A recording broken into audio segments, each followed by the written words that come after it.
Bentrovati, buon sabato telespettatrici, telespettatori di Antenna 3. Entriamo in diretta anche per questa giornata per aggiornarvi su tutti i fronti della cronaca, dell'attualità e della politica. Tanti davvero i fatti anche oggi. Fra poco ci collegheremo con Treviso, torneremo sulla tragedia di giovedì sera, quell'albero che ha travolto e ucciso un giovane uomo di 38 anni, una storia tragica che ha tanti risvolti giudiziari, umani e non solo. Poi andremo con ogni probabilità anche a Venezia per parlare di nuove stragi sulle strade, ancora a sangue. C'è una mamma di 46 anni che non ce l'ha fatta a 24 ore dallo schianto che l'ha vista protagonista a Mirano. E poi il grido d'allarme degli autotrasportatori, del mondo delle imprese che si stanno ritrovando a Padova in tempi durissimi di caro carburante, di crisi energetica. Poi ancora sul territorio con Lucio Zanato andremo sulle grave di Ciano, a Crocetta del Montello, dove sapete ormai da tempo è in atto un vero e proprio braccio di ferro. C'è una passeggiata di protesta, una mobilitazione contro il maxi progetto delle casse di espansione, ma la cronaca ci impone di partire da una storia terribile che arriva da Padova, dove un uomo di 43 anni è stato arrestato dalla polizia con l'accusa di maltrattamenti, lesione e violenza sessuale sia nei confronti della moglie che dei 4 figli minori, una figlia in particolare.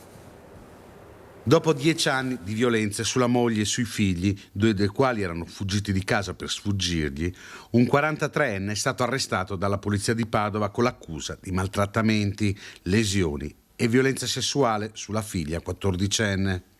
L'ordinanza di custodia cautelare in carcere è stata emessa mercoledì scorso dal giudice per le indagini preliminari del Tribunale di Padova su richiesta della Procura della Repubblica ed è stata eseguita nel pomeriggio dello stesso giorno dagli agenti della squadra mobile.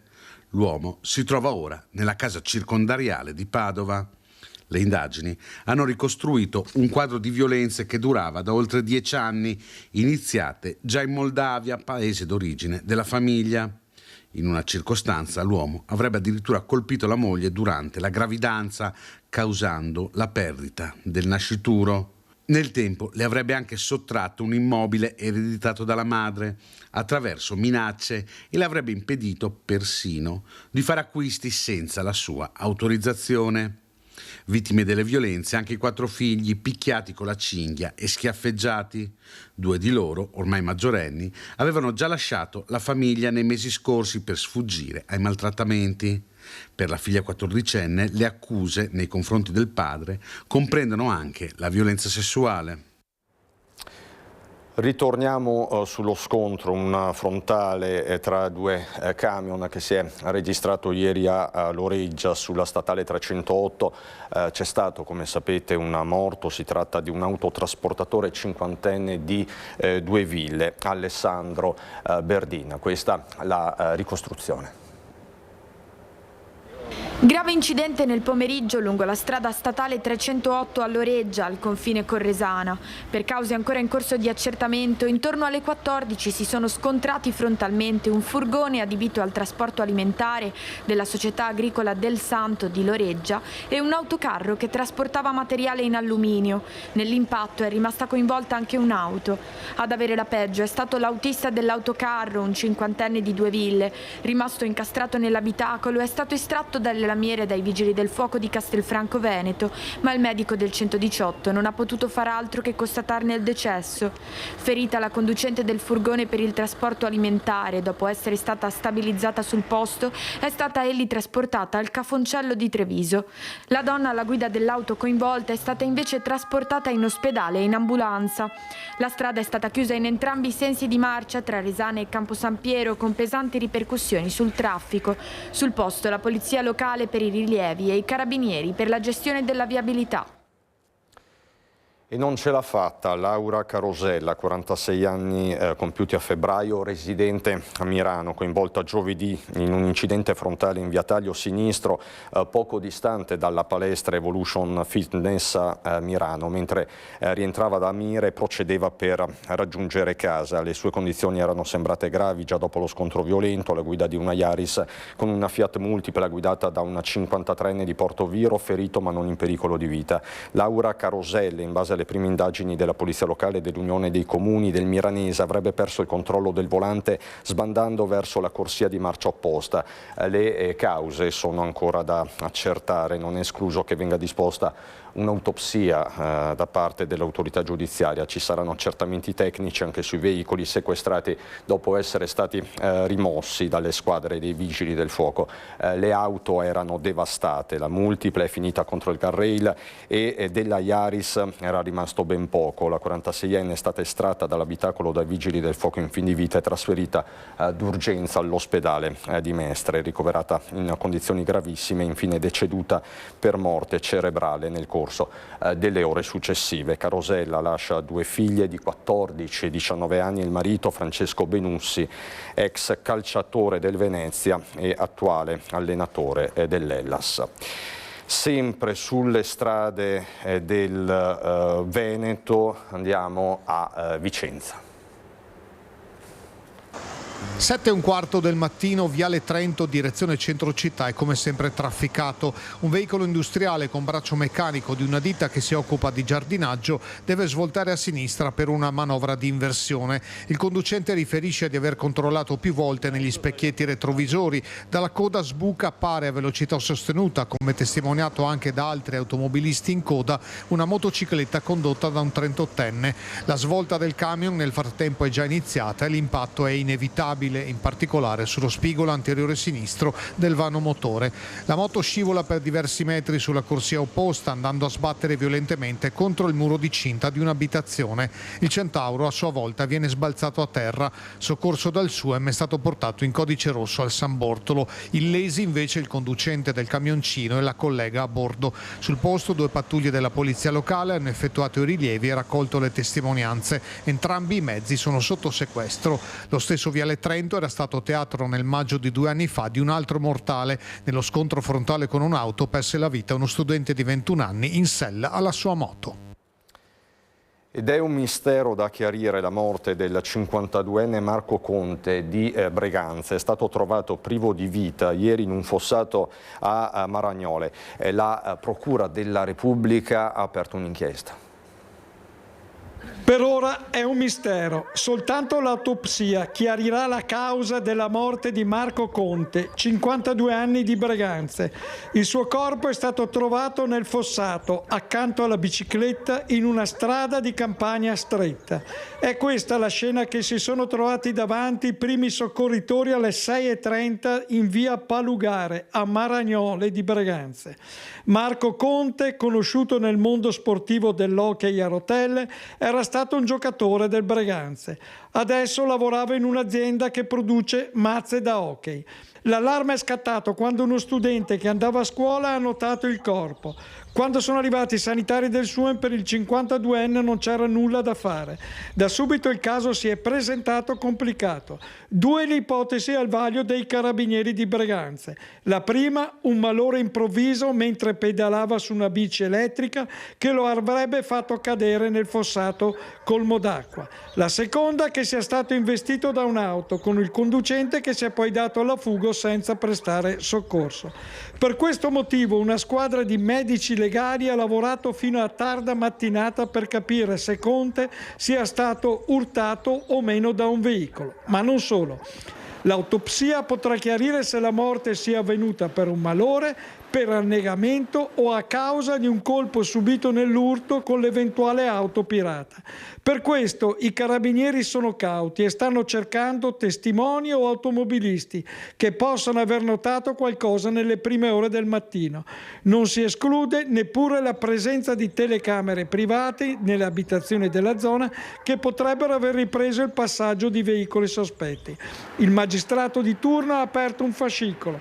La morte dell'ex hockeista ha suscitato cordoglio a Breganze e nel Tienese, perché la famiglia Conte è conosciuta. La vittima lascia la moglie e 3 figli.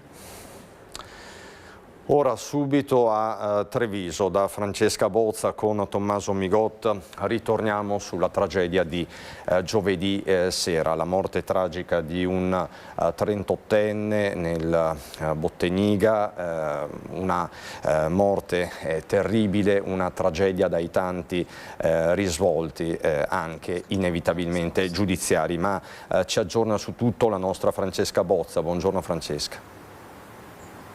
Buongiorno Cristian e buongiorno a chi ci sta seguendo da casa. Le indagini vanno avanti, tra poco vedremo anche la ricostruzione proprio dal punto di vista giudiziario di questa tragedia successa e costata la vita a Pietro Monici, schiacciato da un albero mentre stava pescando insieme ad un amico, uscito illeso dall'incidente lungo il Botteniga giovedì sera. Si dovranno ricostruire l'incidente, le condizioni di quell'albero, di quel grosso albero, ma soprattutto quelle che sono state le segnalazioni che i cittadini dicono di aver fatto, che al comune risultano essere un paio intorno al 2012, segnalazioni che il sindaco Conte ha assicurato essere state trasmesse puntualmente al Genio Civile, a cui compete la manutenzione degli alberi e dell'argine. Da capire poi se quelle segnalazioni riguardassero proprio l'albero in sé o le condizioni dell'argine. La magistratura chiaramente dovrà far chiarezza su tutto, si attende ancora l'autopsia, anche questa potrebbe dare informazioni molto importanti. Intanto però emergono nuove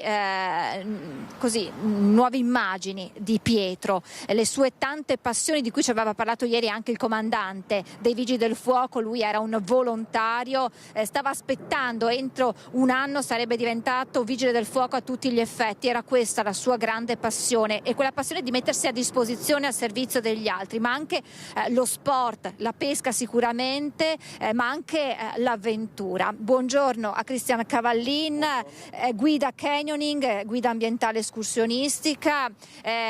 Pietro Monici era suo cliente da diversi anni, partecipava con grande entusiasmo e con un grande amore per la natura. Sì, assolutamente. Pietro era un cliente da ormai 6 anni e con me ha fatto un po' di tutto, tra arrampicata, trekking invernali, ma soprattutto canyoning. Era molto affascinato dall'ambiente in forra e nello specifico canyoning notturno che noi proponiamo, che è un'esperienza molto intima, molto simile a quella in grotta, e lui era affascinato anche da tutto l'ambiente notturno, ma anche quello che si poteva incontrare in termini di selvatico in torrente. E era un ragazzo dal cuore d'oro, persona io ne incontro tante durante l'anno, e devo dire che in lui mi ha sempre stupito la sua bontà d'animo, perché era una persona che anche se qualcuno gli aveva fatto un torto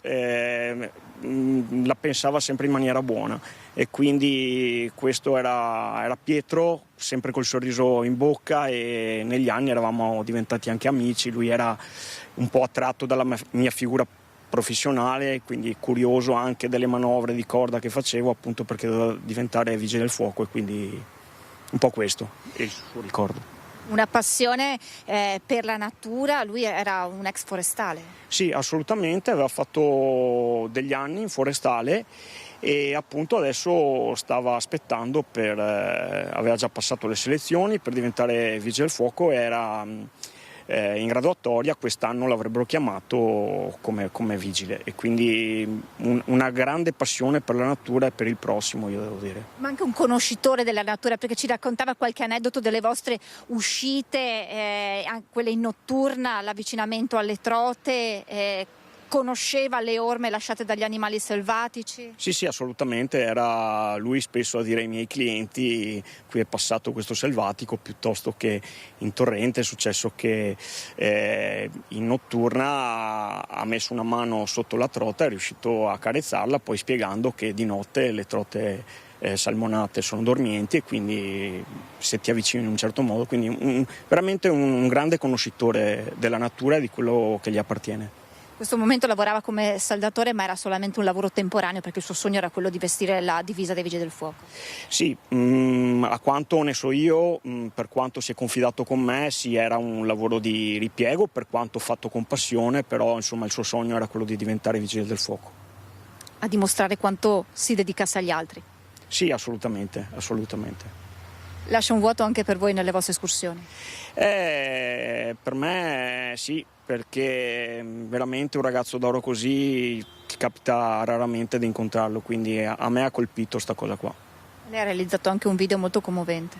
Sì, mi è sembrato giusto far vedere alla gente chi era Pietro, sempre con questo suo sorriso che è la cosa che ricorderò di più di lui, però devo dire che la cosa più bella è il fatto che Pietro ha vissuto una vita che è stata degna di essere vissuta e io sono orgoglioso di aver fatto parte della sua vita, averlo portato a fare delle cose che da solo non sarebbe riuscito a fare.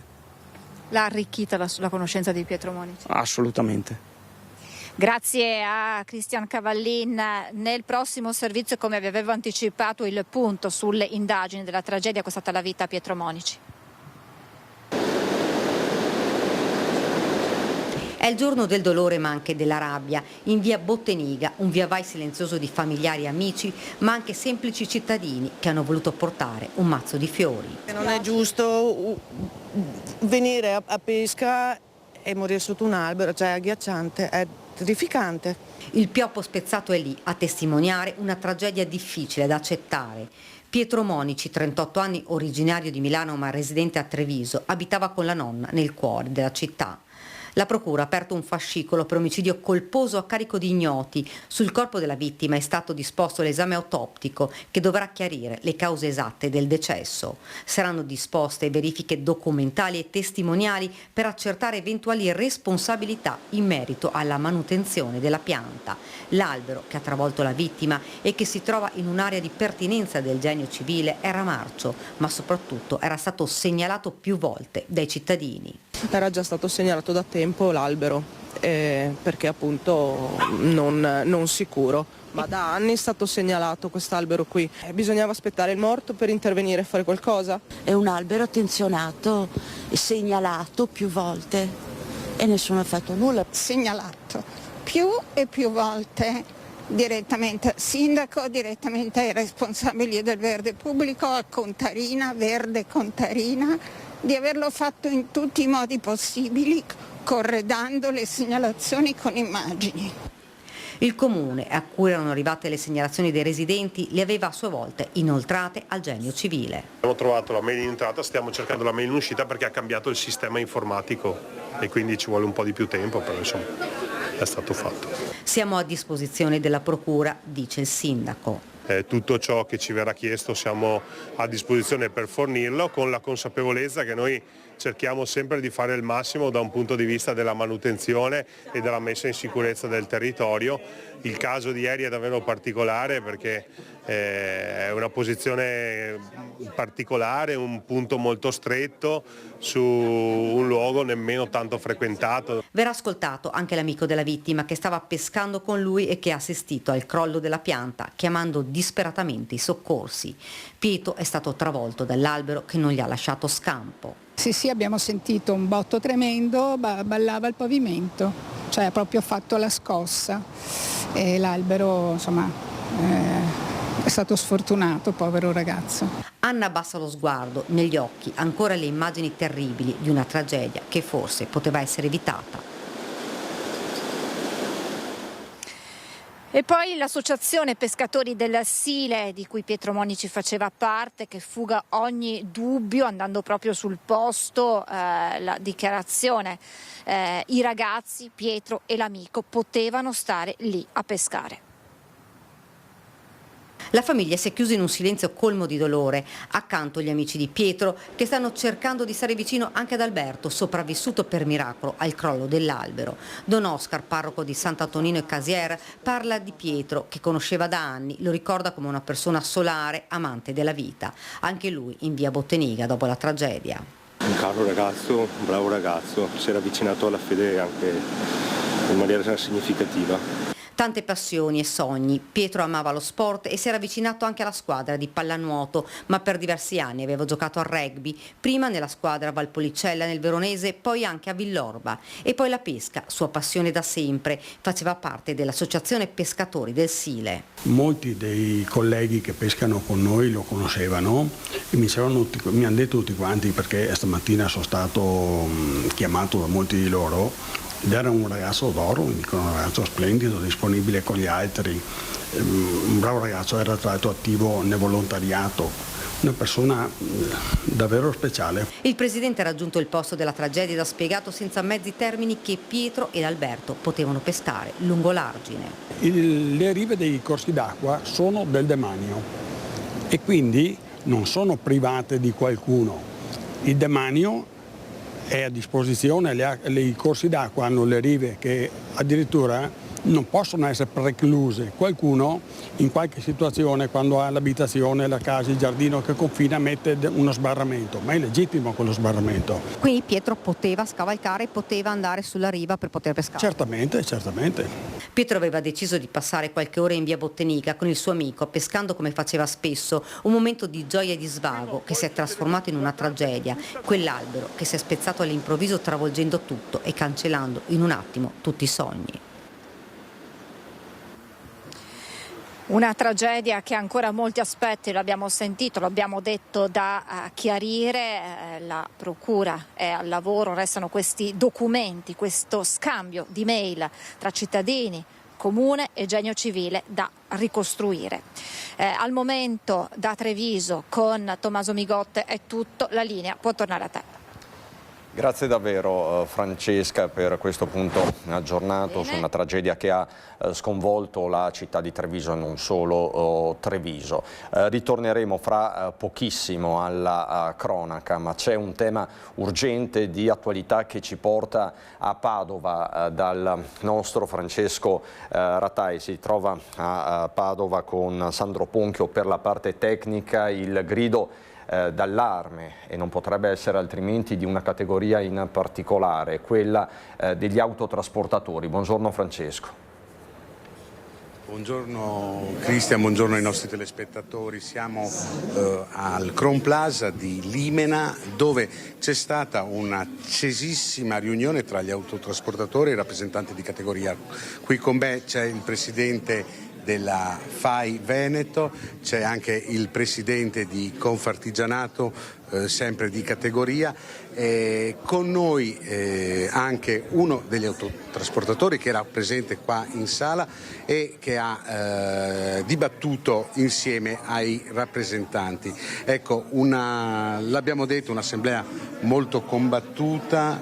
Cosa però è venuto fuori? Allora è emerso chiaramente il disagio che le nostre aziende di autotrasporto in questi giorni stanno vivendo a causa del caro del carburante. Siamo molto dispiaciuti perché il Ministero dei Trasporti non ha provveduto a emettere delle condizioni per cui le nostre aziende possano continuare ad operare con un minimo di serenità, alla luce del fatto che stanno sostenendo costi che verranno riconosciuti chissà quando. E purtroppo nel frattempo sono state tolte delle importanti formule che hanno gli autotrasportatori per compensare il costo del carburante, mettendo veramente a rischio la possibilità delle nostre aziende di continuare a rifornire i propri mezzi. Se le aziende non riforniscono i mezzi perché non hanno le risorse per farlo, l'autotrasporto si ferma, ma se si ferma l'autotrasporto si ferma il paese. Noi abbiamo un'iniziativa importante venerdì della settimana prossima, come una TRAS, che è l'Unione Nazionale delle Associazioni di Autotrasporto. Forse potrebbe essere deciso un fermo dell'autotrasporto, ma le aziende oggi riunite in questa splendida assemblea che abbiamo fatto proprio in funzione di intercettare la difficoltà che le nostre aziende stanno attraversando, sarebbero, dicono, costrette a fermarsi molto prima rispetto ad una dichiarazione di fermo dell'autotrasporto che comunque dovrebbe passare attraverso la commissione di garanzia che tutela i fermi o gli scioperi. D'altra parte le aziende di autotrasporto sono fatte da imprenditori che come tali in qualunque momento possono decidere di fermare la propria azienda, la propria attività. Noi ci auguriamo naturalmente che tutto questo non avvenga e che ci sia a livello romano, che ci sia la maturità per comprendere la difficoltà che il Paese dovrebbe sopportare se questo accadesse. E quindi ci auguriamo di poter comunicare alle aziende non la settimana prossima, perché il venerdì abbiamo questo incontro, ma la settimana successiva come sarà andato l'incontro, come si sarà svolto, se ci sono state date delle garanzie, se sono state formulate dei propositi per aiutare il nostro settore, e decidere conseguentemente una successiva assemblea, come abbiamo fatto oggi, per prendere delle decisioni rispetto a quello che il governo o una TRAS deciderà di affrontare questo argomento nel miglior modo possibile. Ecco, grazie a Gianni Sattini della FAI, che salutiamo. C'è qua con noi anche il presidente di Confartigianato Veneto della categoria Michele Varotto. La situazione è pesante. Sì, ha già detto il mio collega presidente di FAI, e comunque questo l'apice del problema economico del gasolio dimostra che c'è anche una fragilità del tutta la struttura dell'autotrasporto, che ha una burocrazia altissima, dei costi altissimi, quindi qualsiasi crack economico che viene fuori va in difficoltà, anche perché i margini sono molto bassi, quindi il governo deve cominciare a mettere in autotutela e sistemare questo trasporto e logistica, perché può dare problemi a tutto il sistema. Noi come Confartigianato Veneto, qui avevo anche il mio direttivo, abbiamo lanciato la proposta del fermo dell'autotrasporto da portare venerdì, quindi abbiamo anche anticipato che sono tutti disponibili, e comunque la Sala ha anche detto che i tempi sono molto corti, non c'è neanche bisogno di fare una proposta di fermo, può andare il fermo, perché si fermano autonomamente oppure non hanno più la capacità economica di andare avanti. Ecco, siamo qua con un autotrasportatore che proprio ci raccontava questa cosa qui, che lo sciopero è importante, però c'è l'eventualità proprio che i camion si fermino perché non ci sono più soldi, perché le aziende non riescono più ad andare avanti. Esatto, sì. Allora, lo sciopero è un'arma, la realtà però, lo sciopero ha delle tempistiche troppo lunghe. La realtà è che non tutte le aziende, secondo me, riusciranno ad arrivare a seguire le tempistiche che ha lo Stato, quindi molto probabilmente saremo costretti a fermarci prima. Io penso tra una decina di giorni al massimo tante aziende non apriranno i cancelli, perché non avranno la marginalità, proprio soldi per mandare fuori il camion. Ecco, grazie mille. Questa è la situazione che è assolutamente drammatica per tutti i lavoratori. Se non ci sono domande, Cristian, ti restituisco la linea. Francesco, grazie. Mi pare che il quadro sia molto molto chiaro e preoccupante, quindi si va verso il fermo, lo avete sentito, se non ci si arriva per via sindacale saranno in qualche modo i fatti a portare l'autotrasporto a fermarsi. È un appello molto urgente quello che è partito negli scorsi minuti da Padova, quello che sta partendo da Padova. Quindi grazie ancora Francesco Ratai con Sandro Ponchio. Noi cambiamo location, andiamo sulle Grave di Ciano. Quante volte abbiamo parlato delle Grave di Ciano, del progetto che incombe come una spada di Damocle sulle Grave di Ciano, il maxi progetto delle casse di espansione. Questa mattina per noi sul posto c'è Lucio Zanato, perché in corso c'è una passeggiata, una mobilitazione contro questo progetto. Buongiorno Lucio. Buongiorno ai telespettatori di Antenna 3, buongiorno a te Christian. Sì, da questa mattina alle 9:30 una lunga passeggiata, per prendere coscienza, per far vedere ai cittadini che cosa andrebbe a cambiare se ci fosse questo intervento. Sono con Stefano Dall'Agata, che è il portavoce di AWS di Europa Verde. Stefano Dall'Agata, allora, questa passeggiata l'avete fatta con che obiettivo? Allora, l'obiettivo è di dimostrare che quel tema che abbiamo portato a campagna elettorale delle regionali non viene dimenticato. Noi non siamo chi si presenta sulle questioni solo perché c'è da votare, noi abbiamo un impegno che continua per la salvaguardia dell'ambiente, per la salvaguardia del territorio e anche per la sicurezza dei cittadini. Ecco, voi avete fatto questo lungo giro per vedere ancora una volta che cosa cambierebbe e voi dite non è pensabile che si debba toccare questo ecosistema. Non è pensabile perché sarebbe brutto toccare questo ecosistema, e non è pensabile perché le soluzioni che vengono prospettate presentano troppe criticità e rischi ulteriori nei confronti, per esempio, dall'altra parte della vallata del Piave, i comuni che sono di là, che potrebbero subire i rischi dell'intervento che viene fatto qui. Perché voi dite se qui creiamo un bacino di laminazione, però sotto l'ambiente è carsico, tutta l'acqua finisce da una parte e dall'altra sotto il montello, si creano dei problemi idrogeologici, insomma se andiamo a toccare questo delicato sistema potrebbe essere un grosso problema anche per chi sta più a valle, tipo il Sile. Allora, sarebbe sia un problema per le risorgive di là del Montello, per il Sile, ma anche il rischio umano per i comuni di là, perché in caso di piena l'acqua che trovasse un muro di cemento, una volta riempite le casse di espansione, finirebbe a forte velocità verso i comuni. Ecco, e allora dopo vado da Cristina Guarda, perché lei è quella più importante oggi, perché poi porterà queste cose a Bruxelles. Voi che cosa proponete in alternativa?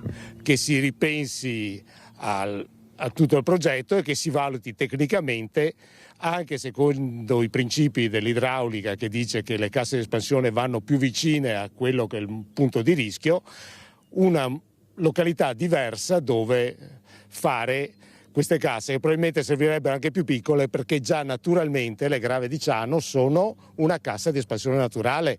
Inutile andare a fare una cassa dove ce n'è già una, farne più avanti una più piccola quando queste hanno già frenato e raccolto l'acqua del Piave. Ecco, Cristina Guarda, europarlamentare, cosa si porta a casa dopo questa mattinata, devo dire, perché poi un europarlamentare che si va tutti questi chilometri non si vede tutti i giorni. Ma in realtà io vado sempre a vedere i luoghi di cui mi occupo, che sia nel nostro Veneto o nelle altre regioni, e lo faccio perché in realtà toccare con mano serve anche per riuscire a rappresentare meglio nelle istituzioni ciò di cui si parla, e qui vediamo che ci sono almeno 3 direttive europee che potrebbero essere violate, ma soprattutto vediamo un progetto che insiste su un'area naturale che è tutelata dall'Europa, su cui bisognerebbe valutare obbligatoriamente le alternative, cosa che al momento non mi sembra che siano state fatte, e che soprattutto ha un grande problema, cioè quello di avere una prospettiva di realizzazione nell'arco di decine di anni, e quindi perché concentrarsi su un progetto che potrebbe dare risultati in termini di sicurezza idraulica tra 20 anni e non proteggere le vite umane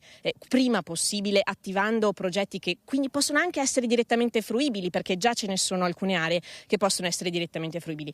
In questa logica è da rilevare quella che è un rischio che abbiamo visto in diverse situazioni, che spero non si ripresenti qua, che è una pressione lobbistica di alcuni comparti, come può essere quello che ricerca per esempio la ghiaia, il mondo dei cavatori, e che quindi non ci siano magari speculazioni nell'andare a intensificare l'attenzione su determinati progetti rispetto ad altri che invece avrebbero un impatto da un punto di vista economico, un valore da un punto di vista economico per determinati settori inferiore. Ecco, per cui ammetto che attenziono questi aspetti e li attenzionerò in Parlamento europeo, sperando che la parte tecnica venga a essere rispettata più di qualsivoglia altri interessi, che spero che in questo caso non ci siano. Ecco, voi come gruppo di Verdi in Europa, c'è attenzione al nostro territorio a livello europeo, nostro inteso il territorio europeo, oppure i soldi fanno sempre la differenza?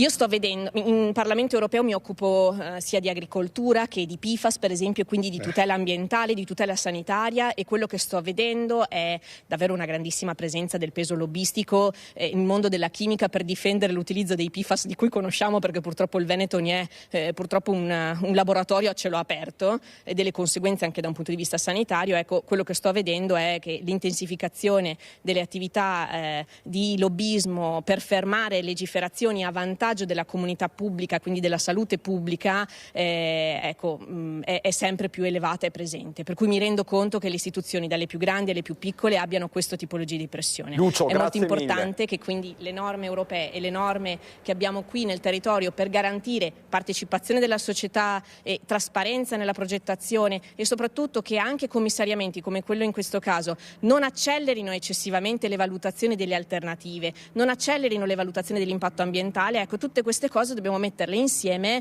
per rispettarle, perché sono norme che sono fatte per il bene comune ed è importante non fermare ciò che viene fatto per il bene collettivo. Lucio, grazie. Mi pare che abbiamo raccontato tutto, a te la linea. Assolutamente, Lucio, grazie a te e ai tuoi ospiti. Noi adesso ci spostiamo in questo nostro viaggio a nord-est, andiamo dal Montello, dal cuore del Montello al cuore dell'Alpago, con Fabio Fioravanzi e Stefano Bozzi. Buongiorno Fabio. 1500 ragazzi. Vado? Grazie per la linea, siamo a Tambre con il sindaco Sarabona. Stefano sta inquadrando la piscina, che è uno dei punti, dei luoghi di un centro sportivo polifunzionale che oggi vive il suo Open Day. È una storia lunga, ha cominciato la costruzione, mi spiegava il sindaco, nel 2005, aperto il 2009, chiuso nel 2019, quindi solo 10 anni di vita, e poi ha riaperto da poco. Un luogo importante non solo per Tambre, ma direi per tutta la comunità che gravita qui attorno. E qui c'è la prima tappa che possiamo far vedere con Stefano e spiegare cosa c'è qui dentro. Sì, qui abbiamo una zona wellness con la vasca idromassaggio, il bagno turco e la sauna. È un luogo molto raccolto per un piccolo gruppo di persone, quindi una coccola guardando anche le montagne che ci circondano. Sì, appunto, la vetrata dà sulle Dolomiti, siamo nel cuore delle montagne venete, ma direi bellunesi, e poi andiamo proprio verso qualcosa di utile per chi va in montagna. Ricordiamo, qui furono spesi 2 milioni di euro per costruire questo centro sportivo, poi questa lunga chiusura e adesso una riapertura che è costata dei bei soldi. Sì, c'è stato un impegno ovviamente da parte dell'amministrazione comunale, ma anche del privato. Ecco, questa collaborazione pubblico-privato era l'unica strada percorribile per poter riaprire l'impianto. Noi abbiamo investito circa 50.000 euro per la riapertura, altri 100.000 euro li abbiamo ottenuti da un contributo del Consorzio Benpiave. Scusi, interrompo, siamo arrivati? Siamo arrivati nella palestra di arrampicata, anche questo è un intervento che è stato finanziato dalla Regione Veneto con una legge speciale per il Consiglio, ed qui c'è la possibilità di allenarsi indoor, di cominciare soprattutto per i ragazzi, per i bambini più giovani, a prendere confidenza con l'arrampicata. Allora, qui dovremmo avere per fare vedere l'arrampicata proprio dei volontari che ci fanno vedere proprio uno di loro che dovrebbe arrampicarsi. Questo è l'esempio delle Dolomiti. Sì, diciamo che qui siamo in profonda armonia con l'ambiente esterno, per cui qui ci si viene, si allena, si impara e poi si esce e si va a arrampicare in forma outdoor sulle nostre bellissime montagne della Conca dell'Alpago. Qui oggi abbiamo i volontari del soccorso alpino, un presidio fondamentale per il nostro territorio, che ci aiutano a insegnare ai ragazzi come fare. Allora, gli chiedo se potete fare, perché poi i tempi a diretta sono brevi, se può partire per cortesia, se può partire, perché abbiamo dei tempi appunto che ci costringono a chiedere di rapidizzare un attimo il passaggio per non inquadrare i minori, ma abbiamo appunto un volontario maggiorenne che si arrampica, però in realtà è proprio anche l'idea di coinvolgere anche i piccoli. Sì, questa struttura è soprattutto per i giovani, per dare modo loro di praticare dello sport, ma anche di stare insieme, di avere un luogo di socialità. L'obiettivo sociale è ancora... Chiedo scusa, questa è una cosa così in sicurezza che possono fare tutti, tant'è vero che stavano per imbragare anche lei. Ah sì, fra poco lo faranno e dovrò provarci, ma è bello perché ci si può allenare in sicurezza prima di affrontare le pareti libere che comportano ovviamente dei rischi diversi. Però qui ci sono dei vari percorsi per persone più o meno esperte, quindi si può cominciare oppure ci si può allenare quando si ha un po' di esperienza. Visto che abbiamo detto che è riaperta da qualche mese, oggi è stato questo Open Day per salutare questa riapertura dopo anni, abbiamo detto, Covid in mezzo in cui è rimasta chiusa. Come sta andando? Sta andando molto bene, la risposta c'è da parte sia del territorio di Tambre che dell'Alpago, ma anche da parte dei turisti, dei visitatori, dei proprietari delle seconde case. E avendo un'offerta che si è ampliata, si è arricchita di servizi, noi contiamo di poter veramente dare una prospettiva lunga questa volta a questo centro sportivo di eccellenza. Grazie allora Sara Bona, sindaco di Tambre, grazie allo studio per la linea, noi abbiamo terminato. Grazie Fabio Fioravanti con Stefano Bozzi, grazie al sindaco di Tambre Sara Bona che ci ha accompagnato in questa struttura di fatto nuova di Zecca che si rivolge a turisti e residenti. Noi ritorniamo alla cronaca, avremo altri collegamenti dal territorio, ma ritorniamo alla cronaca e ritorniamo a un fatto in particolare che ci riporta a Treviso, dove parliamo di minorenni che hanno acquistato della marijuana con delle criptovalute. Droga ordinata online, minorenni e criptovalute, una combo micidiale che ha messo nei guai 2 minorenni del Trevigiano che l'avevano ordinata anche sotto falso nome, ma la Guardia di Finanza di Treviso li ha scoperti ugualmente, tracciando il pacco che proveniva dalla Repubblica Ceca e destinato ad un punto di ritiro all'interno di un centro commerciale. Dopo qualche ora di appostamento i militari hanno individuato un ragazzo minorenne che si è avvicinato al locker e lo ha aperto attraverso l'utilizzo del suo cellulare. Delle successive attività di polizia giudiziaria hanno permesso di individuare un secondo destinatario del stupefacente, anch'esso minorenne. Le successive attività di perquisizione domiciliare svolte nei confronti dei 2 soggetti hanno permesso di rinvenire 3 bilancini di precisione, 5 grinder, che sono degli strumenti utilizzati per frantumare lo stupefacente, e oltre che numerose bustine di cellophane che servivano appunto per confezionare le dosi. E per non farsi tracciare, i ragazzini avevano usato un pagamento in criptovalute, scoperto analizzando i cellulari dei minorenni. Questo per rendere più difficilmente individuabile il fornitore, nei confronti del quale ovviamente sono in corso degli approfondimenti per ricostruire l'intera filiera dello stupefacente. Un tempo si diceva che le criptovalute fossero il mezzo principale per traffici illeciti, in primis il riciclo di denaro. Per sé la criptovaluta non è né negativa né positiva. Certo, su determinati circuiti permette ancora una sorta di anonimato o comunque rende più difficile l'individuazione del reale destinatario della valuta e quindi viene utilizzata con l'idea di rendere più difficoltoso l'attività poi di ricostruzione della filiera da parte degli inquirenti. Siringhe, droga, rifiuti, escrementi e odori insopportabili tra Mestre e Marghera, la denuncia di un giovane lavoratore che nelle scorse ore ha filmato la situazione al sottopasso di Via Giustizia. Ma è possibile che la gente che quotidianamente percorre questo sottopasso per recarsi al lavoro deve fare lo slalom tra siringhe e resti di festini notturni? Siringhe appena usate, resti di droghe di cibo, vomito, escrementi e un odore fetido che rende l'aria irrespirabile. E la situazione nel sottopasso di Via Giustizia collega l'area della stazione ferroviaria vicino alle vie Trento e Milanese con la zona appunto di Via Giustizia a Mestre e Marghera. Collegamento trasformato in un luogo di degrado, abbandono e autentico pericolo. A documentare tutto è stato questo lavoratore, per timore di ritorsioni, poiché attraversa il sottopasso più volte quotidianamente, di giorno come di notte, ha chiesto di restare anonimo. Di notte è una cosa ingestibile, ci sono dalle 7 alle 15 persone stanziali che fanno uso di sostanze stupefacenti pesanti con tanto di ago, non è un bel spettacolo, specialmente per chi alla mattina usa quel sottopasso per recarsi al lavoro. Molte donne che usano quel sottopasso restano bloccate in attesa di qualche persona maschile che gli dia una mano ad attraversarlo.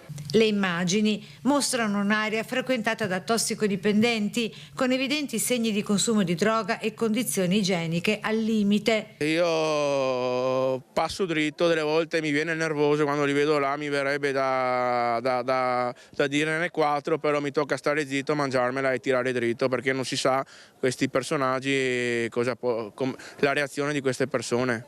Un quadro preoccupante che riaccende l'allarme sicurezza e decoro urbano in una zona di passaggio quotidiano per molti cittadini. La richiesta: è possibile che dalla centrale operativa Smart Control Room, che c'è sempre, come almeno fanno sapere dal comune, una persona stanziale che vede le telecamere, non vede che in quel sottopasso in certi orari c'è gente stanziale e magari va là e le dice: ragazzi, non mi sembra il posto, sembra quasi che sia meglio che stiano là piuttosto che stiano in mezzo alle case. Nel Vicentino un 44enne ubriaco alla guida ha provocato un incidente in piena notte in via Dalla Scola a Vicenza. In auto teneva anche un coltello. La lama di quasi 30 centimetri di questo coltello, gli agenti della polizia locale se la sono trovata davanti dopo aver effettuato i rilievi di un incidente. Una vettura fuori controllo era andata a sbattere contro alcuni veicoli in sosta. Al controllo è risultato positivo al pretesta, quindi è stato accompagnato dentro in comando per fare gli atti successivi, quindi l'etilometro e gli accertamenti successivi. Prima di entrare in comando, dalla sua auto ha prelevato questo coltello da macellaio di una lama di 28 centimetri e all'interno poi del comando è andato in escandescenza, ha colpito gli agenti, ha sferrato il telefono cellulare che aveva con sé e quindi è stato tratto in arresto. Il conducente, un 44enne serbo con numerosi precedenti a proprio carico, aveva un tasso alcolemico 4 volte sopra il limite. Il coltello, pur impugnato, non ha provocato feriti durante la colluttazione con gli agenti. Ladri ancora in azione in comune di Arsie, nelle frazioni alte. È accaduto giovedì mattina fra le 8 e le 9 in un'abitazione in via Colperer. Il proprietario era uscito per andare al mercato, la moglie ancora in casa in camera da letto. I malviventi sono riusciti a entrare forzando la porta d'ingresso principale della casa, dalla quale sono spariti orologi, profumi e una borsetta di marca. La notizia si è diffusa nel giro di poche ore e ha suscitato paura e sconforto tra i residenti che da tempo chiedono a gran voce più controlli e videosorveglianza. Il furto è stato denunciato ai carabinieri che, eseguiti gli accertamenti, hanno avviato le indagini di rito.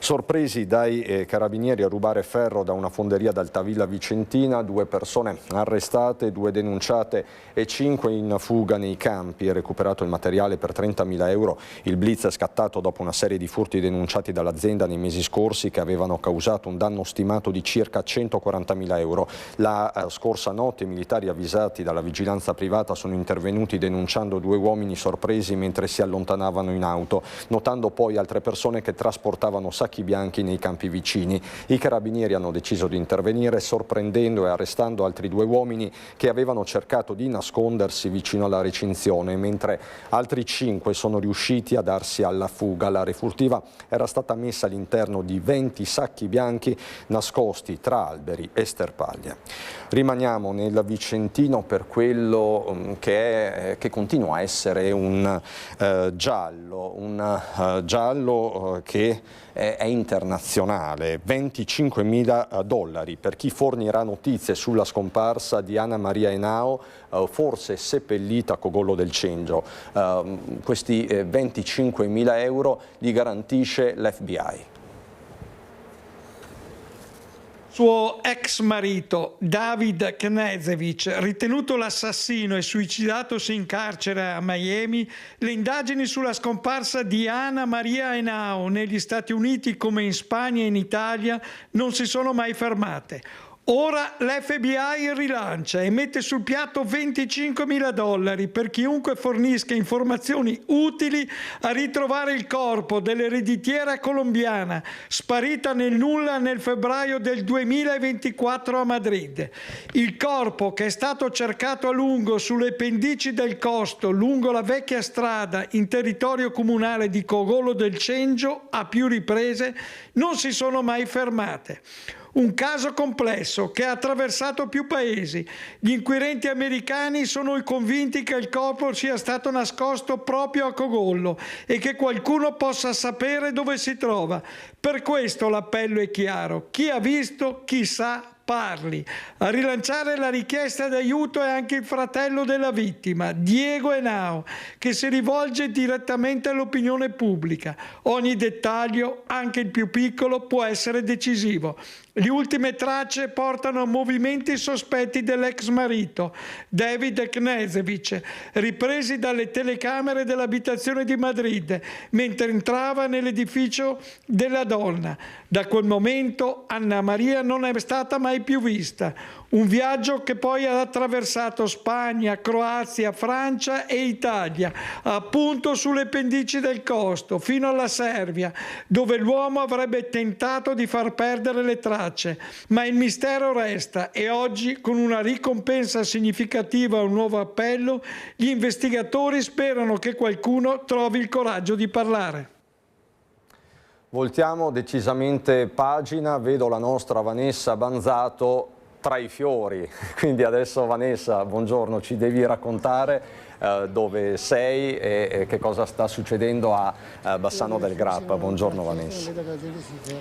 Buongiorno a te Cristian, a tutte le persone che ci stanno seguendo da casa. Sono immersa davvero in mezzo ai fiori e alle piante rare, piante antiche, piante che costituiscono la 2 giorni di rara pianta. Questa manifestazione che si svolge all'interno del Giardino Parolini, dello storico Giardino Botanico Parolini, proprio qui nel centro di Bassano del Grappa. È una manifestazione attesissima dalle persone, pensa che arrivano qui da tutta Italia, sia per la tipicità, la tipologia delle piante che vengono appunto portate e vengono anche vendute, ma anche per la location, per questo luogo unico e inimitabile. Con me il botanico Giuseppe Busnardo, che al Giardino Parolini è padrone di casa, si può dire così, perché lei conosce ogni angolo del Giardino Parolini. Questo momento è un momento tanto atteso. Sì, è tanto atteso. Abbiamo sentito in queste settimane proprio l'attenzione che cresceva verso le persone appassionate per venire a queste 2 giornate in cui si può trovare un po' di tutto, della bellezza e della rarità. Piccole ditte impossibili altrove, collezionisti, importatori con una gamma incredibile di cose belle. Si trovano piante, si trovano fiori, si trova un po' di tutto.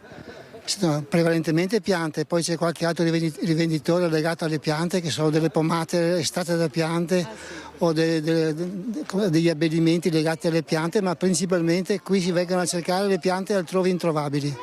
Si diceva, la particolarità di questa manifestazione è proprio il luogo dove viene svolta. Sì, assolutamente. Fiere floreali ce ne sono molte, ma questa ha una sua distinzione che è data dal luogo e dalla storia del luogo. Qui quasi ogni pianta racconta la storia del luogo e del suo creatore Alberto Parolini. Viaggi, ricerche, scambi, esplorazioni, amicizie e passioni comuni. E poi c'è una serra unica. Ci sono delle serre, c'è una serra di acclimatazione che raccoglie, diciamo, le piante, soprattutto quelle legate ai climi temperati durante l'inverno, quando fa troppo freddo. Senta, per lei che significato ha questo giardino? Ma per me ha un grandissimo significato, perché è un valore aggiunto enorme che ha la città per poter essere una meta turistica, una meta educativa, una meta del tempo libero intelligente, tutte cose che la gente cerca dappertutto. Noi che ce l'abbiamo in casa dobbiamo valorizzarla. E poi tra l'altro in questi 2 giorni lei e alcuni suoi colleghi guidate i visitatori alla scoperta di ogni singola pianta che costituisce questo splendido orto botanico. Certo, noi guidiamo alla scoperta perché per molti bassanesi, soprattutto o chi abita vicino, magari il luogo l'ha sempre visto, sempre nominato, ma non sanno il valore del luogo stesso, per cui bisogna praticamente come spezzare il pane della scienza, cioè fargli capire che dietro a ogni pianta c'è una bellezza, un viaggio, una ricerca, uno studio, una passione. C'è un elemento a cui lei, per quanto riguarda la rassegna, è particolarmente legato? Sono legatissimo alla giornata della domenica, cioè in cui avvengono gli scambi, cioè non si vende solo, ma qui convergono amatori da tutta Italia portando i propri semi, le proprie piantine, e come tra filatelici o numismatici qui scambiano piante e semi. Quindi davvero, Cristian, è una cosa unica che si svolge proprio all'interno di questo splendido giardino Parolini a Bassano oggi e per tutta la giornata di domani. Quindi appassionati di piante e fiori, ecco come passare una bellissima domenica. Da Bassano del Grappa, dal giardino Parolini, Cristian, è tutto, ti ricevo la linea. Grazie Vanessa Banzato, grazie, davvero serve ogni tanto alleggerirsi, perché vedete i fatti sono tanti, fatti che metteremo in fila da qui alla fine di questa prima edizione con Dimitri Coin, segretario provinciale della Lega per Treviso, deputato, buongiorno Coin, buongiorno a Paolo Galeano, Partito Democratico, consigliere regionale, già sindaco di Preganziol. I temi, dicevamo, sono tanti, partiremo dal caro energia, non possiamo fare altrimenti, ci sono dei dati aggiornati della CGA di Mestre calati proprio sul Veneto, e poi chiaramente c'è molto di cui parlare, ma rimanete con noi, fra un minuto ritorniamo in diretta. Di nuovo in diretta per con il racconto di questo sabato a Nord-Est. Qui con me ve li ho già presentati: Dimitri Coin, segretario provinciale della Lega per Treviso, Paolo Galeano, consigliere regionale del Partito Democratico. Tanti temi sul tavolo, io direi di partire da quello che forse interessa di più i cittadini, perché tocca le tasche di tutti. Ci siamo collegati poco fa, ci avete seguito fin dall'inizio con Francesco Rattai da Padova e vi abbiamo fatto sentire il grido disperato degli autotrasportatori che sono pronti al fermo entro 10 giorni. Sono stati utilizzati termini molto netti, molto chiari. In questo contesto c'è anche la ricerca settimanale della CGA di Mestre, che parla di decine di migliaia di veneti in una situazione che si può definire di povertà energetica. Vi faccio sentire Paolo Zabeo, che è direttore dell'ufficio studi di CGA, e da qui partiamo. La povertà energetica colpisce alcune categorie particolarmente vulnerabili, come gli anziani soli, le famiglie numerose e i nuclei con redditi instabili. Ma anche gli artigiani e i piccoli commercianti sono a rischio. In Veneto stiamo parlando di 210.000 operatori che lavorano da soli, ovvero non dispongono né di dipendenti né di collaboratori familiari. Purtroppo questi rincari li pagheranno 2 volte, nelle proprie abitazioni, nelle botteghe e nei negozi in cui esercitano l'attività. Il risultato è una pressione economica crescente che mette in difficoltà queste microimprese, costrette spesso a ridurre i consumi o a rinunciare agli investimenti pur di riuscire a sostenere i costi delle bollette, che sono diventati ormai proibitivi. Questo è il quadro: 315.000 veneti in povertà energetica e artigiani e piccoli commercianti, lo avete sentito da Zabeo, che questo caro bollette lo pagano in maniera del tutto evidente 2 volte. Galeano, su questo fronte, insomma,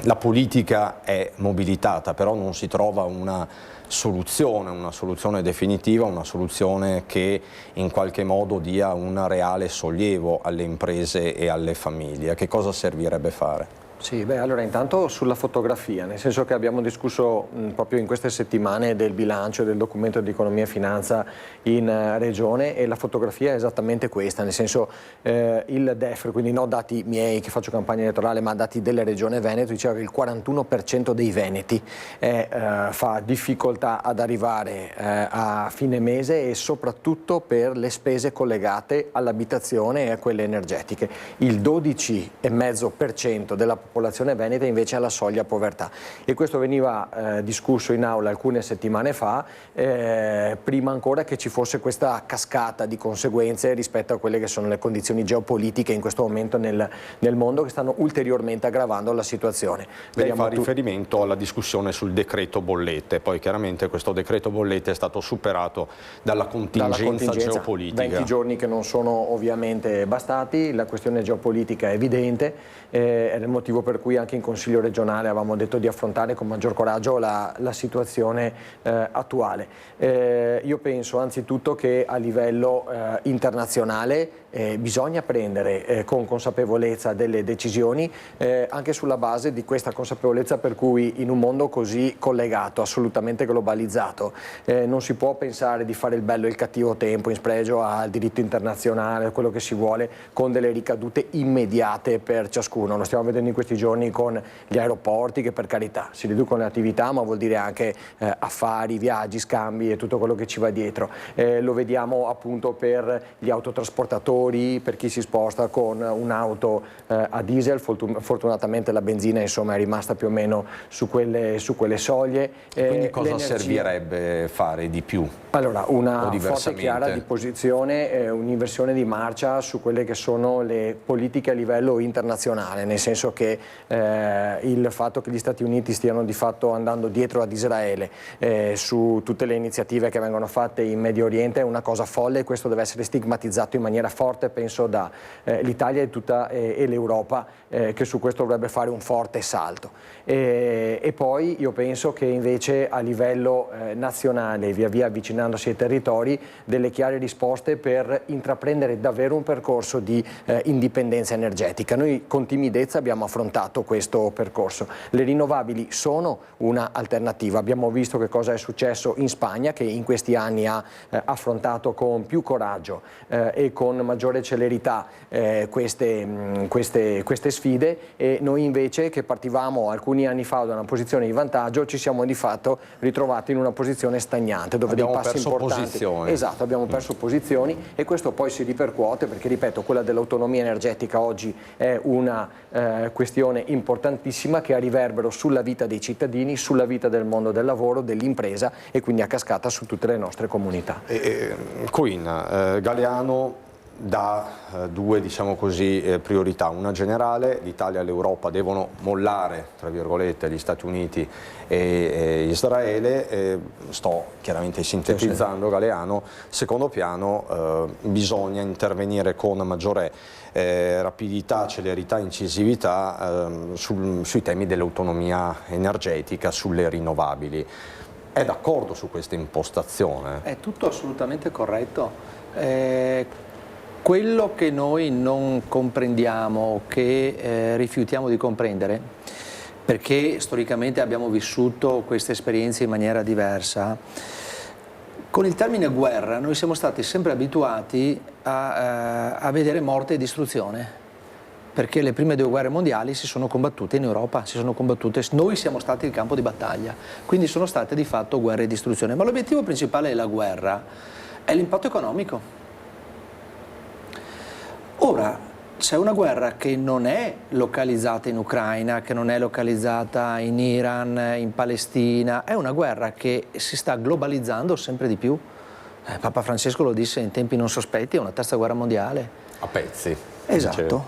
Ma l'aspetto economico, non avremo una guerra combattuta in Europa, ma questa guerra noi la stiamo vivendo, perché l'impatto economico di questi conflitti c'è nella nostra quotidianità.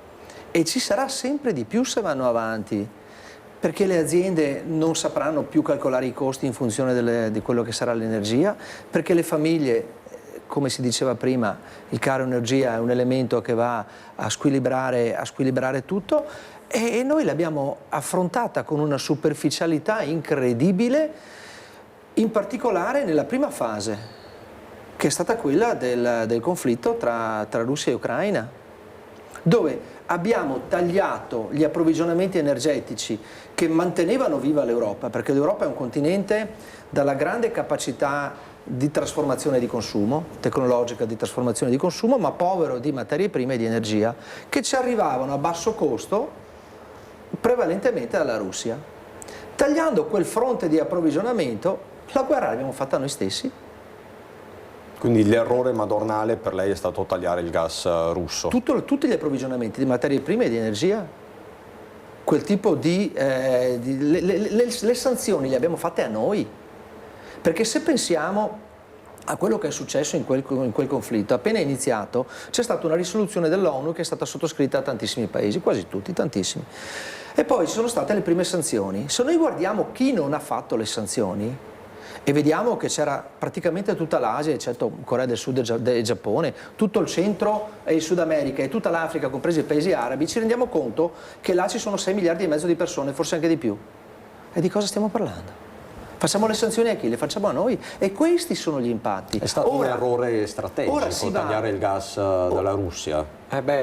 Sì, nel senso che poi noi possiamo raccontarcela come vogliamo, ma andare a prenderlo a 4 volte tanto in America è evidente che l'Europa ha raccontato una cosa ma ha fatto tutt'altro rispetto agli interessi degli europei. Su questo c'è convergenza. A me piacerebbe che su questo potrebbe esserci un asse poi anche parlamentare, PD-Lega?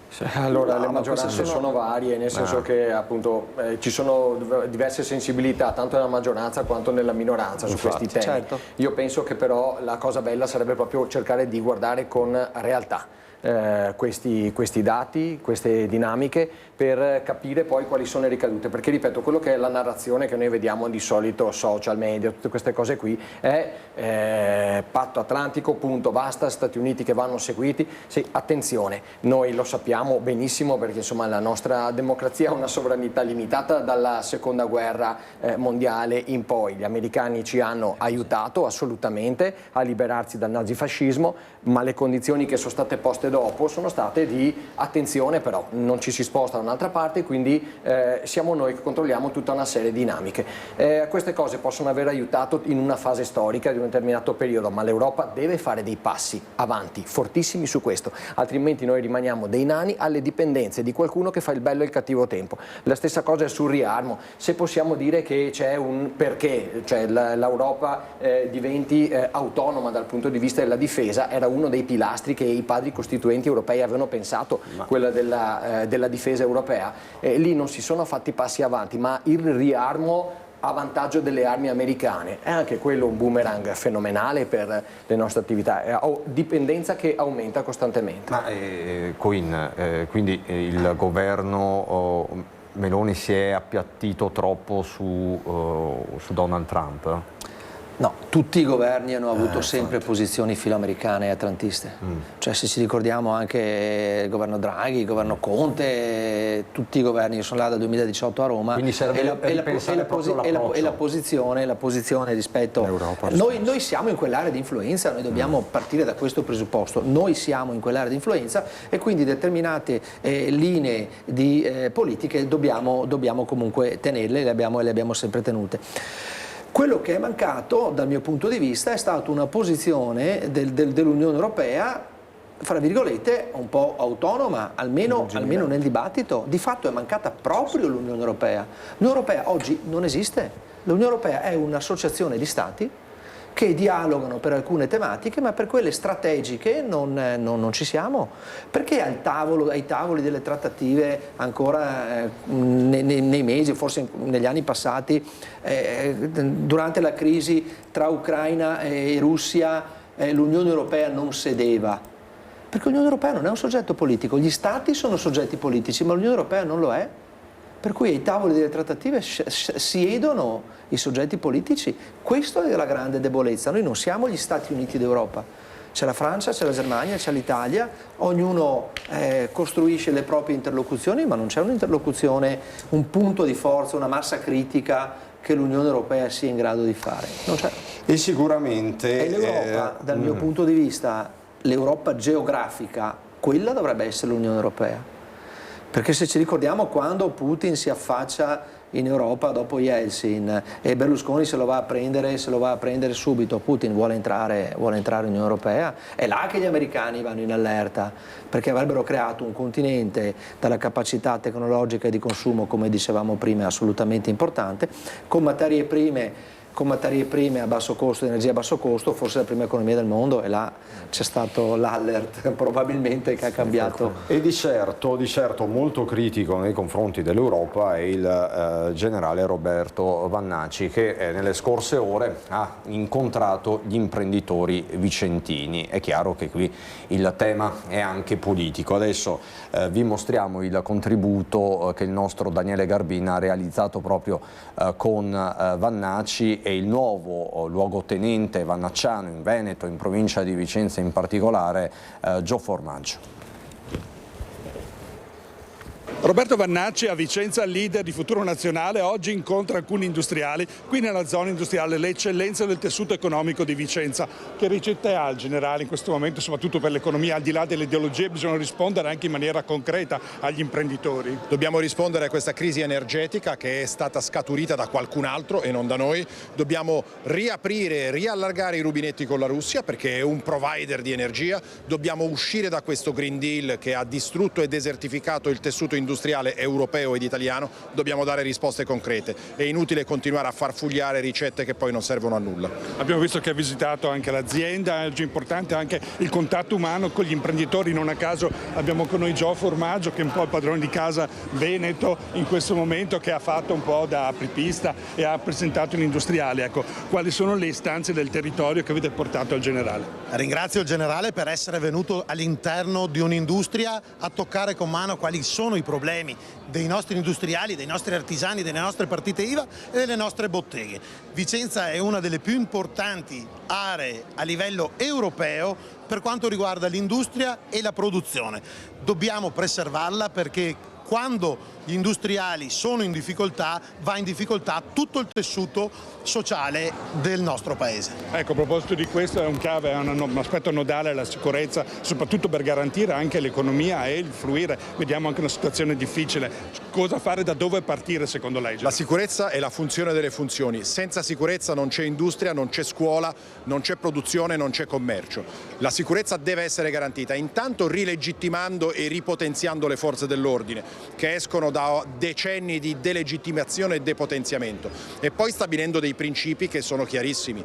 Se sei tu che fai il delinquente, se sei tu che entri in casa mia, se sei tu che mi aggredisci, sei tu stesso che rinunci ai tuoi diritti, alla tua vita e alla tua libertà, non chi si difende. E poi stabilendo una volta per tutte la certezza della pena.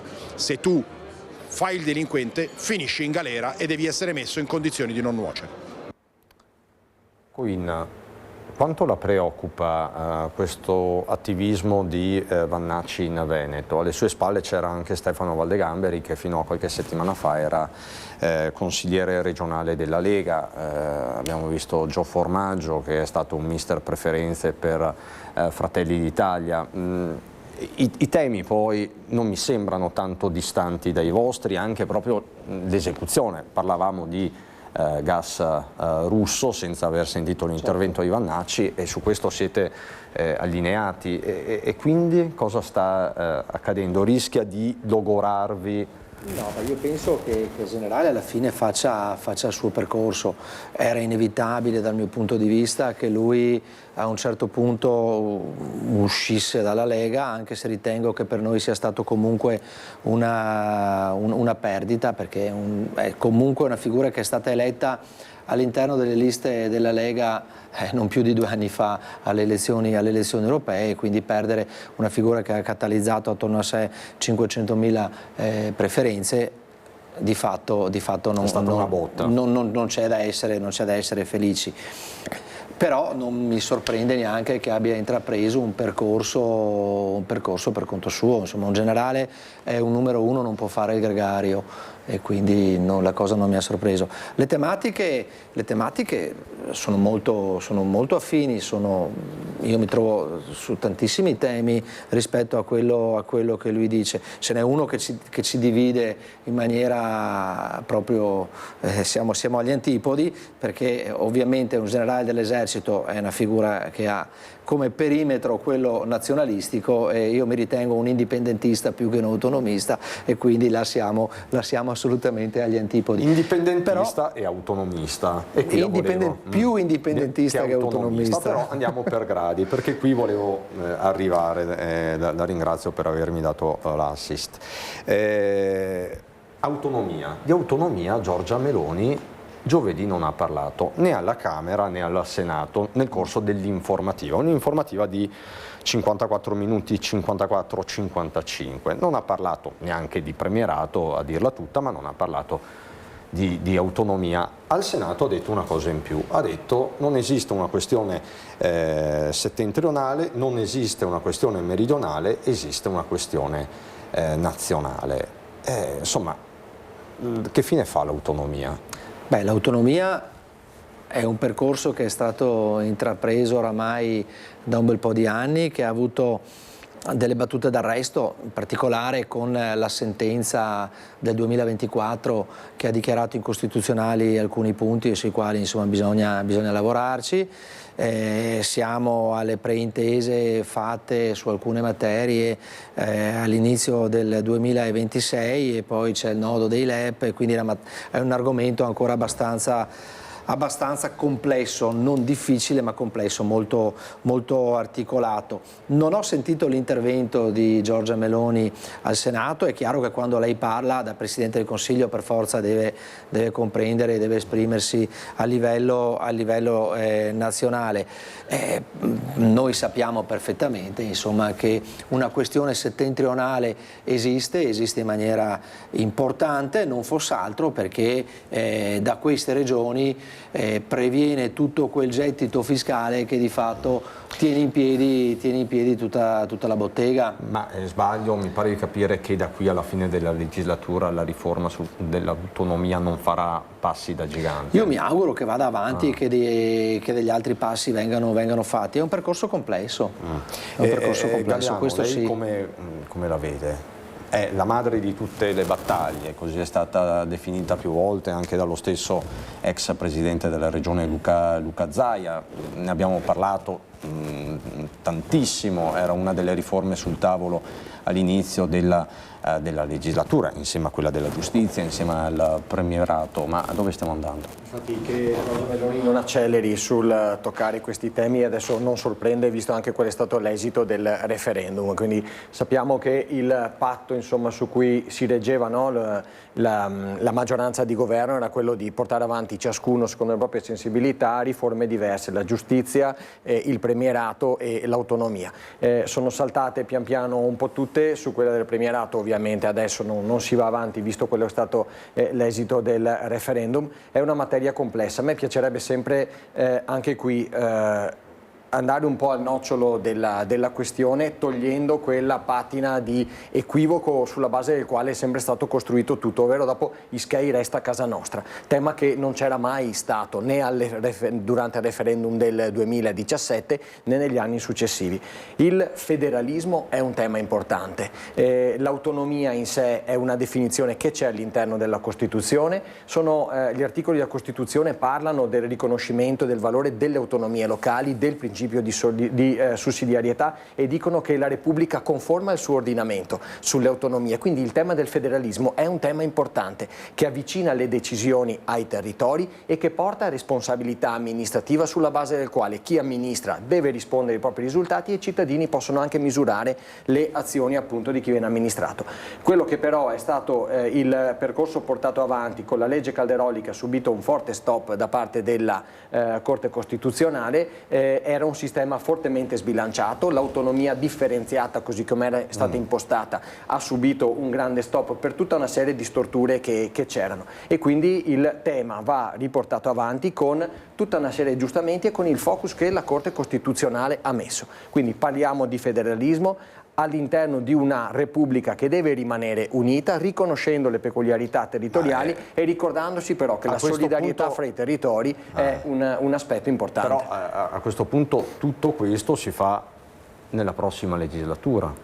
C'è poi la materia dei LEP, non LEP, guardate che anche su questo la stabilità dei conti pubblici è importantissima. Io credo molto sinceramente che lavoro da fare ce ne sia ancora molto. Fra un anno si vota, fra 6 mesi si è in campagna elettorale, dire che domani mattina l'autonomia è fatta nella sua complessità Sì, mi sembra un eccesso di ottimismo.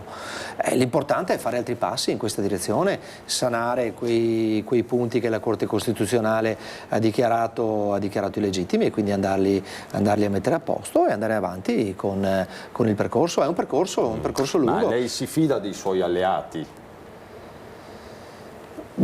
Ci sono degli impegni politici che vengono assunti. Nel momento in cui questi impegni politici si condividono, è chiaro che bisogna portarli avanti.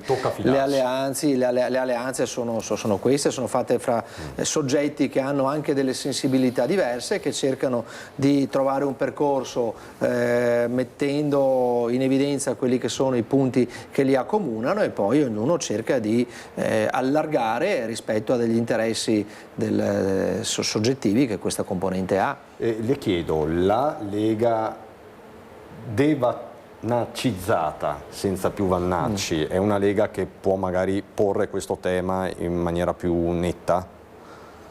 Ma non mi sembra che Vannacci si sia mai opposto all'autonomia. Vannacci, i temi che toccavano erano essenzialmente quelli che abbiamo visto in questa intervista che è passata pochi minuti fa, e poi aveva delle posizioni molto più marcate rispetto a quelli che erano i rapporti politici in particolare in situazioni di guerra, tipo quella con la Palestina piuttosto che con l'Ucraina.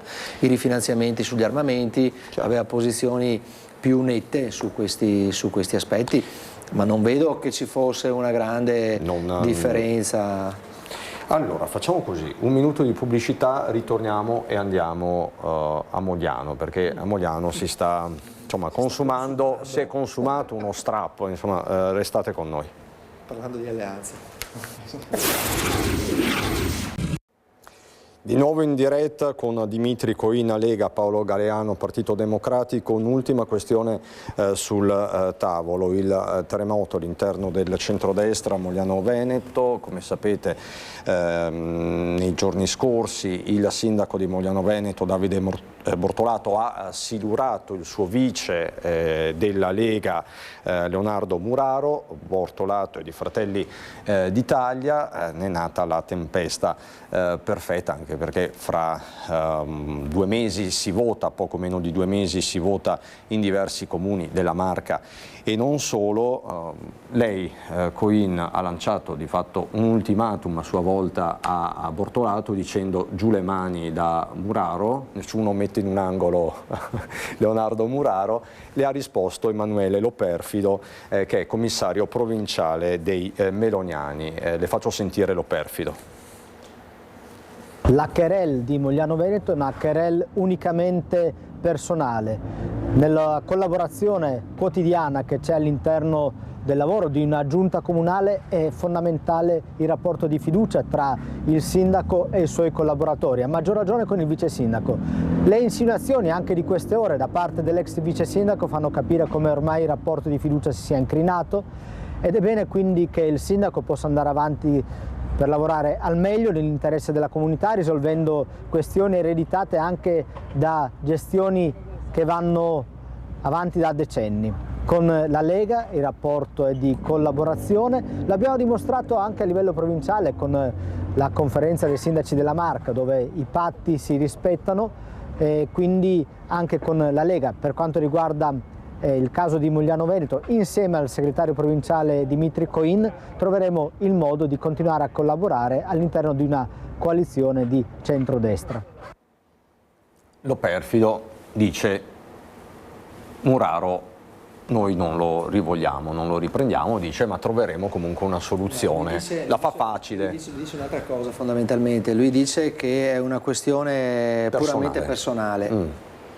Allora, quando Mario Conte ha avuto tensioni con Fratelli d'Italia a Treviso e aveva, fra virgolette, in maniera un po' originale, congelato le deleghe ai 2 assessori di Fratelli d'Italia, si è sentito dire giustamente che il comune di Treviso ha una valenza politica.